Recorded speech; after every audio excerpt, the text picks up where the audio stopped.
Good morning, everyone. On this Wednesday of the 12th week in Ordinary Time, we're continuing our reading in the book of Genesis. We're in chapter 15, verses 1 through 12, and 17 and 18. The word of the Lord came to Abram in a vision. Fear not, Abram, I am your shield. I will make your reward very great. But Abram said, O Lord God, what good will your gifts be if I keep on being childless and have as my heir the steward of my house, Eliezer? Abram continued, See, you have given me no offspring, and so one of my servants will be my heir.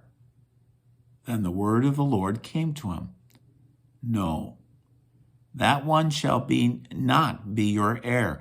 Your own issue shall be your heir.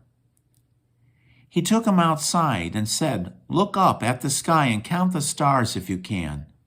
Just so, he added, shall your descendants be. Abram put his faith in the Lord, who credited it to him as an act of righteousness. He then said to him, I am the Lord who brought you from Ur of Chaldeans and give you this land as a possession. O Lord God, he asked, how am I to know that I shall possess it? He answered him, Bring me a 3-year-old heifer, a 3-year-old she-goat, a 3-year-old ram, a turtle dove, and a young pigeon. Abram brought all these, split them in two, and placed each on opposite side of the other. But the birds he did not cut up. Birds of prey swooped down on the carcasses, but Abram stayed with them. As the sun was about to set, a trance fell upon Abram, and a deep, terrifying darkness enveloped him. When the sun had set and it was dark, there appeared a smoking fire pot and a flaming torch, which passed between those pieces.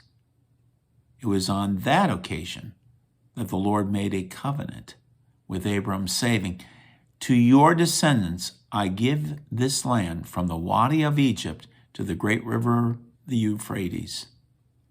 The word of the Lord. Thanks be to God.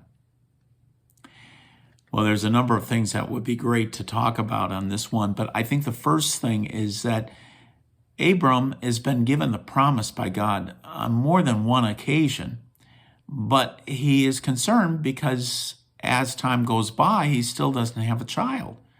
How can he have numerous descendants? How can he have a place with land that has been granted him with no heir to live in this land?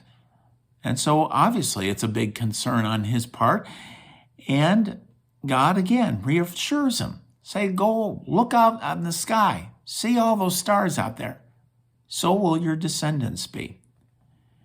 And then there's a key phrase that's in this passage. It says, Abram put his faith in the Lord, who credited it to him as an act of righteousness. Now, this will be an important passage later on in the New Testament on the role of faith, and Apostle Paul will pick that up. But then he also goes into this very unusual whole ordeal with this sacrifice that has been given of these animals sacrificed, each on part on one side, part on the other side. And then it ends with the sun had set and it was dark. There appeared a smoking fire pot and a flaming torch. Now, what's that all about? Well, remember, he's in a trance. He's seeing all these things. It's saying that God himself is coming in the midst between these two. In other words, he cuts the covenant.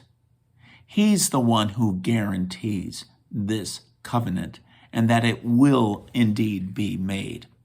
And so he says this, and he says, to your descendants, I give this land. So it's the Lord himself that says, this covenant is something I'm doing. I am going to do it on your behalf. And we're still seeing his covenant being fulfilled.